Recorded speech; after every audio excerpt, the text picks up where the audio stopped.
Michael Imperioli, so cool to have you with us today. Thank you so much for joining us. Thank you for having me. When The Sopranos ended in 2007, did you think that 13 years later, not only are you going to still be talking about it, but there'd be a new generation of fans rediscovering it? No, you can never predict anything like that because most shows don't have that kind of longevity, and relevance to further generations, and Yeah. it's been very surprising but very pleasant. I mean, I think it's a testament to how good the show is, really, more than anything. Well, it's really interesting because I was listening to your podcast, Talking Sopranos, which we'll talk about in a sec, but I don't know if it was yourself or Steve who mentioned that The Sopranos wasn't just a TV series. It was an 86-hour-long film. Is that how you feel about it? Not necessarily, because watching it, it's you can see like how episode to episode are sometimes very drastically different in tone and stuff. Yeah. Some episodes are much more like just story driven and plot driven. Some are just, have longer, less, plot, and just kind of longer moments. And they differ, depending on the nature of the script for that episode and the director, which is why it's really good. I think what it did do related to film is that it brought cinematic qualities to television that hadn't really been shown before on TV. The Sopranos, I think, brought what people would go to the movies for, brought that into people's homes. Did you know you were onto a winner when you filmed the pilot in, I think it was the summer of 97, and it didn't go to air to 99. But when you were filming the pilot, you go, this is something different. It's something special. I thought it was good. I liked it. I liked the cast. I liked I thought it was clever. I mean, you can't tell from the pilot how complex and interesting the show is eventually going to be. I mean, because it goes off in so many it unfolds in such a deep, complex way over the course of the next 84 episodes. And it's hard to really see that potential just in the pilot. But for a 1 hour piece of television, it was very good. It was very funny. The cast was great, but it was on cable. And there weren't really many shows on cable, and certainly there weren't any hits. So I didn't. I thought it was good. I honestly didn't have that much high expectations for it when it got picked up, because the pilot didn't air. Right? You do the pilot, then they decide if they want to make a season. Nobody sees the pilot except for the network. So then when it got picked up, we started shooting season 1, the rest of season 1, the next summer. That's when I really knew, when script after script kept getting better and more intricate and more complex and it just more surprising, and it just kept getting better and better. And then I was like, this is really special. Whether or not it'll be a hit is still another story, because like I said, it was a cable show, but I knew it was definitely something special. And is that where you went, thank goodness for my sliding doors moment? Because you really did have a sliding doors moment where, you were offered the part of Christopher, and you were also thinking about taking, on your bucket list was to work with Woody Allen. And at the same time, as life would always have it, 2 big opportunities come your way. Had you gone a different direction, life could have been completely different. How did you decide that, you know what, I'm going to put all my heart and effort into this role of Christopher? Well, I mean, when it came down to those 2 things, it was do the pilot of a show that may not go on the air, right? Because there's a good chance you do a pilot no one ever sees, it doesn't go on the air, or work with a, established director whose work I had always admired. It really came down to the role, because the role of Christopher was, the role in the Woody Allen movie was not much, and it was very small, and it was, there wasn't much on the page, although he does a lot of improv, but it wasn't like a lead in a Woody Allen movie. If it was, I probably would have taken it. So it really came down to the part. So, and luckily the part in The Sopranos was much bigger and much better. And it was an amazing part. I had a real love-hate relationship with Christopher, and I think the most shocking moment for me. And it's funny because all these years later, I don't want to talk about spoilers, right? Because you'd think we could give everything away, but people are still rediscovering The Sopranos. And I don't want them, I suppose I don't want to take from the shock, but I'm just going to call it the Adriana moment. When Christopher had that Adriana moment, how did you feel about him? It's hard to say because I didn't really look. You don't really look at how I feel about him. It's like trying to how I feel to the circumstances. You know. Yeah.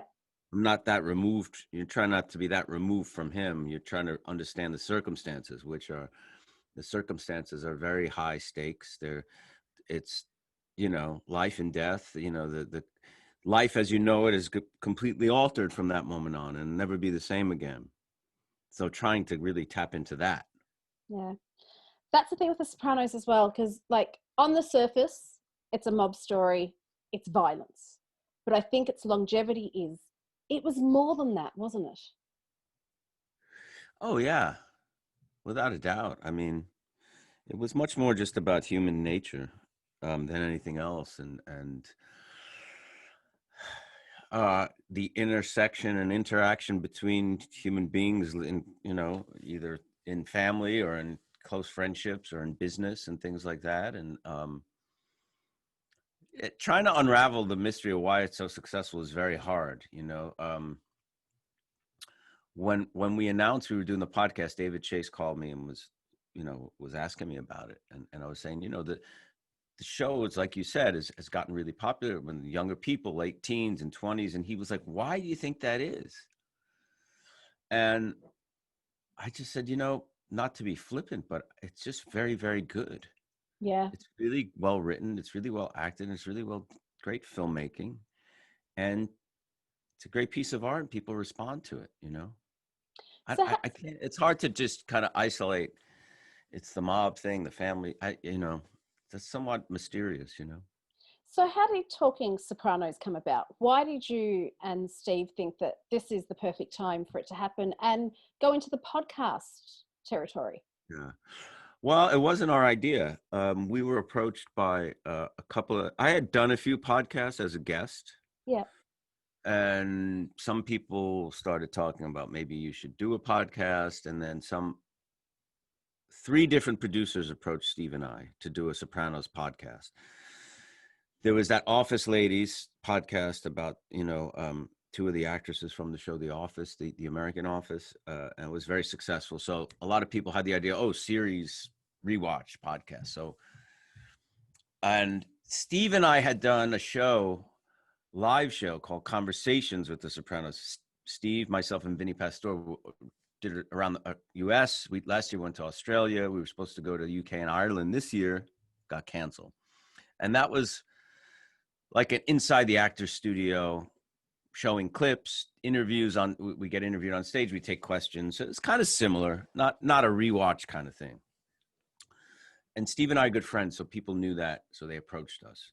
And we picked one producer who, we thought we'd really get on with. And we were supposed to shoot it live together in a studio in New York at the end of March. And then in the middle of March, everything changed, quarantine happened. And we weren't going to do it at all. Why is that? Well, we felt a little like, when the quarantine hit and the pandemic started, it was very depressing and very dark and sad. And we were like, this is kind of tone deaf. We're going to do a podcast in the middle of all this. I mean, what are we thinking? Let's just wait till it's all over. But we had announced it already in the press. So we started getting letters and, emails and direct messages on Instagram and stuff. It's like, where's the podcast? I'm in quarantine, binge watching the show. I want a lot of that. Yeah. So the producers found a way for us to do it in quarantine. And, I guess it was like, then we were like, all right, if people really want that, if it's going to kind of take their mind off of, the darkness of the time for 2 hours, why not? And that's how it happened. Well, because it is really interesting. I've started listening to the podcast myself, and it is really interesting to watch the episode and then listen back, and you feel like you're getting the inside knowledge from the cast themselves. But then what's it like for you to revisit these episodes all these years later? Well, I haven't watched them since they really initially aired. Wow. For a number of reasons. I watch less and less of my own stuff as I get older, and I don't know, I just how I just choose not to. I don't know why, but and also when I watch something, that's it. I don't need to rewatch it. I'm not someone who really likes to look back into the past and stuff. I kind of try to stay in the moment or look toward the future. But it's been really cool to go back and have to pay a lot of attention to it because we're talking about it in depth. And to be reminded of and to have some perspective and realize why it was so good and how well it was made. Because in the middle of it, you know, when you're watching it, you're still shooting it, you're caught up in all of it, and there's a lot of different, you know, I guess different perspective you have, because when it's immediate and you're involved in it, and your mind is caught up with different aspects of the show, and with distance, you kind of just watch it as a show in a way. And it's been a pleasant experience. It's bittersweet because some of the people both in front of and behind the camera are gone, you know, most notably Jim Gandolfini, but I'd say it's more sweet than bitter. Can we go back to the beginning? So back to the time when you got the role of Christopher. And I've heard you say that you modeled him on someone you knew, but he had no idea. Does he really still have no idea that it's modeled on him? Probably not. I hope not. I don't think so. I don't think it's, you know, because it's not a literal, I'm not imitating him, you know? I mean, it's more there's something in this person's energy that I found kind of similar. And his story's not exactly Christopher, so I doubt he knows. And I'll never admit it, or even if he brought it up or tell I haven't told anybody. Really? That's something that you'll take with you? Probably. Unless he dies first, maybe. And then you've got free reign. You can go out there and let everybody know. Yeah. He's the type of person that might ask me for like a percentage of the money I've earned playing, you know, using him as some kind of base or something. So I don't know. Keep it to yourself, Michael. Keep it to myself. What I don't want you to keep to yourself is I want to hear more about the table reads, because they seemed so special. For anyone who doesn't know, a table read is when the whole cast come together and read through the script. Like, that had to be an amazing moment, because like in a show like this, it's such an ensemble cast. And just because you're on the screen together, it doesn't mean you're actually sharing scenes together. So were those moments one of the highlights of filming?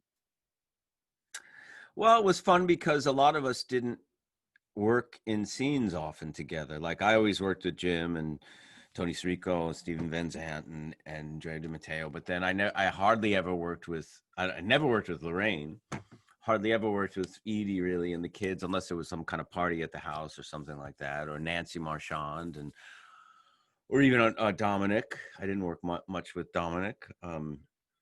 So the table reads, you know, was a chance for us to get together every couple of weeks as a team and have lunch and read the script and have a few laughs. And I think it was nice because some of the shows you'd have a guest who just came on for one show. And for them, it was a nice experience to feel, you know, because it's hard when you, as an actor, you walk on as a guest spot or as a day player, show that's already been running and everybody knows each other, cast and crew are like a family. It's 3-4 years into the run and you just show up to do a part. And it's intimidating and it's uncomfortable. It's like the first day of school and all that. So the table reads for the people who weren't regulars, I think was a good experience because it gave them a chance to like ease into it and feel a part of it and get a sense of the vibe before they just showed up on set to work. I know this sounds very corny, but you really were like a family. You guys tended to hang out after hours as well. Did you have a bar at the time? And so after my wife and I owned a bar at the time where we hung out. And there were several places where we'd go. Well, a lot of us knew each other already before The Sopranos. See, that's why, one of the reasons why the Italian-American acting community in New York is pretty small, actually.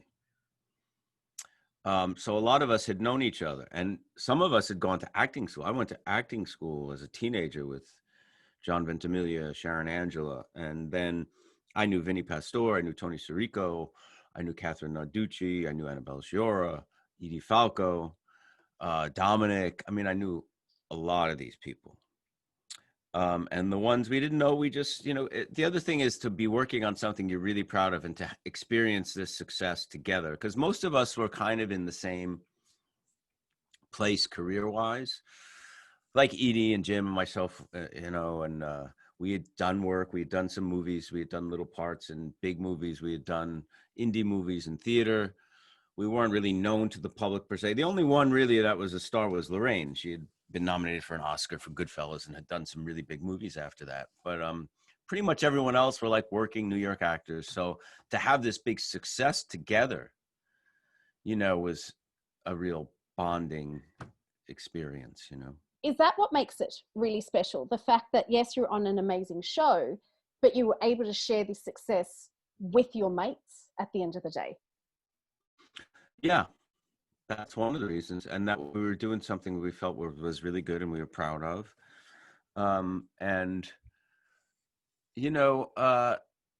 I've had a lot of experiences working with friends in theater and independent film, particularly. I still do that. And I've always done that since I started. When I was in my 20s, I started producing theater with people in my acting school. A lot of those people I still work with, and I produce independent film and directed film, or built a theater. So I've worked with some of those soprano people and some who are not, but I've had that experience. But to have it on like a major TV show, a major film, I don't know if I'll have that again. Do you remember when you thought, this is it, it's actually making an impact? Like, what changed? It was when it went on the air and the reviews came out. The reviews kind of forced the fans to watch, public to watch, because the reviews were I've never seen such wall-to-wall great reviews for a television show. And to the point where like the New York Times said it may be the greatest work of pop culture in the 20th century, like stuff like that, like ridiculously over the top. And then I was like, oh, wow, well, something's going to happen from that. I mean, what was it like living through that heyday? Like, it was really popular. I read, there were, during your table reads, which we mentioned, there were press trying to sneak in to find out what was going on. I'm sure fans were lining the blocks and stuff what was that like, living that? To be honest, I think it's more popular now than it was then. I think more people actually watch the show now. Yeah. I mean, when it was on originally, about 11 million people had HBO. If you look at the numbers of people who stream it regularly now and stuff, I would think it's much higher. I get recognized way more now than I did when the show was on. When they recognize you, what's the single most question that people want to ask you? I don't know. Can I take a selfie? They say that. Nowadays, at least. What about when you do those tours? I love, like, we are bummed out here in Ireland that you're not I know you will reschedule, but when hopefully it'll be in May or June. Yeah, I'm saying 2021. I'm putting it all out there, Michael. You will hopefully be back on these shores. But what do people want to know when, besides to take a selfie, which is really sad that we've gotten to that moment, because it's great to be able to have the conversations. So when you are having those conversations, what are people wanting to know about your experience? I mean, most people ask about the ending and where's the Russian, those two things. Well, I was going to say, because the ending, that was on my list of things I wanted to know, because at the time, the ending was quite controversial in that not everybody loved the way it ended. No, I wanted to closure, a Hollywood ending, and that's not what David was ever about. If you look at a lot of the storylines, they didn't always offer closure. For instance, two of the biggest, besides the ending, the Russian who gets, this big episode of us searching for this Russian guy who's lost in the woods, and we don't know what happened to him. We don't know if he lives, dies, or what. This incredibly important plot point that never gets resolved. The other one was Employee of the Month, is that episode when Melfi gets sexually assaulted, raped, and I think a lot of people thought, oh, Tony's going to come to the rescue and, you know, get revenge and take care of this guy so justice is served. And that never happened, you know. I mean, and again, that's David's way. I think in some ways David feels like, well, life doesn't always resolve itself in these neat little story arcs. Yeah. You know, that, you know, life doesn't often wrap up at the end of an hour. And I think he felt he wanted to bring that to you know, as the end of the show, that, you know, life goes on. And it's so funny. It's almost like when we get a chance to sit with it, we're fine. Because at the time, the first time I watched the ending, I went, you're kidding me. I've invested all this time and that's what you're giving me. And I felt a bit ripped off. But the more I think of it, the more I think that was actually the perfect ending. David knew what he was doing, as you said. You know, what ending would have been satisfying to people? To see Tony kill Phil Leotardo or kill his enemies, or to see Tony get murdered in front of his, you know what I mean? It's like, there's no, in some ways it's actually kind of threading the needle and you know, in a brilliant way. When you look back on that time, what do you think? I'm very proud of what we did. I remember, you know, I feel very, very far away from it. That's for sure. Really? Oh yeah.